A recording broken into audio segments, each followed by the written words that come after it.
Hi everyone, I'm Duane. This is Excel Quick Tips. Today we're looking at Xlookup looking left. In this example here, we're going to enter an Xlookup function that will look left. We have 12 months here.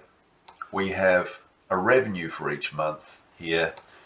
And in this cell, we have the highest of those revenues. What we want to do is find out the month which is the highest. So here in F4, we're going to type in equals X lookup and open a bracket. The lookup value is that highest revenue figure.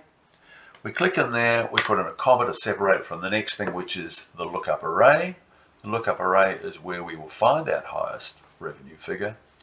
We put in a comma to separate that out from the return array, which is where we will find that month. We're now going to put in a closed bracket.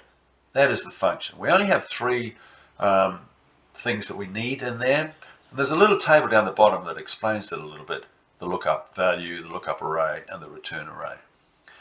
Anyway, I'm going to hit enter, and there it is, the month. And we used an Xlookup to look left to give us that. I hope you got plenty out of that and you give it a like. Maybe subscribe, that'd be wonderful. Thanks for watching. Catch you next time.